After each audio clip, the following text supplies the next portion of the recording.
আসসালামু আলাইকুম, আশা করি সকলে ভালো আছেন। সো আমরা জানি যে গুগল অ্যানালিটিক্সের দুইটি অপশন আছে, একটা হচ্ছে ইউনিভার্সাল অ্যানালিটিক্স এবং হচ্ছে গুগল অ্যানালিটিক্স 4টা হচ্ছে আপডেট ভার্সন, আর ইউনিভার্সালটা হচ্ছে প্রিভিয়াস ভার্সনটা। সো অনেকে দেখা গেছে হচ্ছে আপনার ইউনিভার্সাল অ্যাকাউন্ট আছে, কিন্তু গুগল অ্যানালিটিক্স 4 যে ভার্সনটা সেটা ক্রিয়েট করা নাই। আবার অনেকে চাচ্ছে যে প্রথমে ক্রিয়েট করেছে গুগল অ্যানালিটিক্স 4, বাট কাজের সুবিধার্থে সে চাচ্ছে হচ্ছে ইউনিভার্সাল অ্যাকাউন্ট যেটা সেটা ক্রিয়েট করতে। সো সেক্ষেত্রে কীভাবে করা যায়? তো আমার এখানে আমার যে অ্যাকাউন্টটা ক্রিয়েট করা আছে, অ্যাকাউন্টটার আন্ডারে হচ্ছে প্রপার্টি ক্রিয়েট করতে হয়। প্রপার্টি হচ্ছে ওয়েবসাইট, অ্যাপ যেগুলো হয় আর কি। তো আমার GA4 অ্যাকাউন্ট করা আছে, গুগল অ্যানালিটিক্স 4 অ্যাকাউন্ট করা আছে। এখন আমি চাচ্ছি হচ্ছে গুগল অ্যানালিটিক্স যেটা প্রিভিয়াস ভার্সন ইউনিভার্সাল অ্যানালিটিক্স সেটা ক্রিয়েট করতে। সেই জন্য আমরা যেটা করতে পারি সেটা হচ্ছে ক্রিয়েট প্রপার্টিতে ক্লিক করি। এবং একই সাথে দুইটাই কাজ হবে। যদি ইউনিভার্সাল অ্যানালিটিক্স থাকে তাহলে এখান থেকে গুগল অ্যানালিটিক্স 4 ক্রিয়েট করা যাবে, আর যদি গুগল অ্যানালিটিক্স 4 থাকে তাহলে ইউনিভার্সাল অ্যাকাউন্ট যেটা সেটা ক্রিয়েট করা যাবে। তো তাহলে আমি আমার ওয়েবসাইট নামটা দিচ্ছি,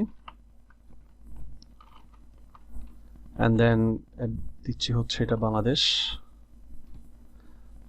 সাইনটা থাক। তারপর শো অ্যাডভান্স অপশনে ক্রিয়েট করি। শো অ্যাডভান্স অপশন ক্রিয়েট করলে আমার যেহেতু আগে গুগল অ্যানালিটিক্স 4 দেওয়া আছে, সো এই জন্য আমাকে শো করছে হচ্ছে ক্রিয়েট ইউনিভার্সাল অ্যানালিটিক্স প্রপার্টি। ওকে, আর যদি আমার ইউনিভার্সাল অ্যাকাউন্ট থাকতো তাহলে আমাকে শো করতে হচ্ছে গুগল অ্যানালিটিক্স 4। ওকে, সো তাহলে হচ্ছে আমি তাহলে এখানে ক্রিয়েট করি। এখন আমি আমার ওয়েবসাইট অ্যাড্রেসটা দিই।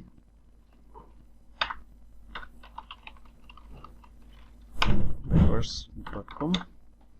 আচ্ছা, এক্ষেত্রে আবার এখন ফিচারটা নিয়ে আসছে। সো যদি নতুন হয়ে থাকে তাহলে এখানে যদি ক্রিয়েট অ্যানালিটিক্স প্রপার্টি ক্রিয়েট করা হয় তাহলে হচ্ছে অ্যানালিটিক্সটা আসবে, এবং সেই সাথে হচ্ছে গুগল অ্যানালিটিক্স 4ও ক্রিয়েট হবে, আর হচ্ছে ইউনিভার্সাল অ্যানালিটিক্স ক্রিয়েট হবে।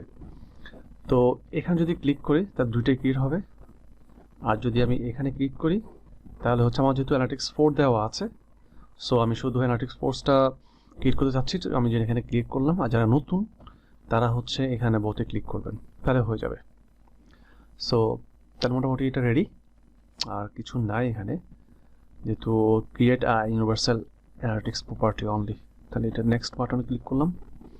তারপর হচ্ছে ইন্ডাস্ট্রি চেক করতে বললো, যেহেতু আমার ওয়েবসাইটটা হচ্ছে ই কমার্স বেসড, সো আমি এখানে শপিংটা দিলাম। আর বিজনেস সাইজ হচ্ছে স্মল, এটা আসবে। And how do you intend to use Google analytics with your business. So আমি আমার ওয়েবসাইটটা অ্যানালিটিক্স দিয়ে আমি কী চাচ্ছি আসলে, আমি কাস্টমার মেজারমেন্ট করতে চাচ্ছি, অপটিমাইজ করতে চাচ্ছি আমার সাইটটাকে। সো আপনি চাইলে আপনার পছন্দ মতো অনেকগুলো দিতে পারেন। আমি জাস্ট দেখতে পাচ্ছি আর কি, অপটিমাইজ কস্ট মেজারমেন্ট। ওকে, ক্লিক করে ফেললাম। একটা সেকেন্ড দেখা যাক। ওকে, সো ইউনিভার্সাল যেটা সেটা ক্রিয়েট হয়ে গেল। এখন এই যে একটা কোড দিয়েছে সেটা যদি আমি ওয়েবসাইটে দিয়ে দিই তাহলে আমার সাইটটা ট্র্যাক হয়ে যাবে। সো আমি হচ্ছে এখন আমি সেটা করবো না, যেটা করবো সেটা হচ্ছে গুগল ট্যাগ ম্যানেজারের মাধ্যমে আমার সাইটটাকে আমি অ্যাড করে দিব। সো আশা করি সকলে বুঝতে পেরেছেন। এরপর যদি কোনো ধরনের কোয়েশ্চেন থাকে আপনারা অবশ্যই কমেন্টে লিখে জানাবেন। ধন্যবাদ।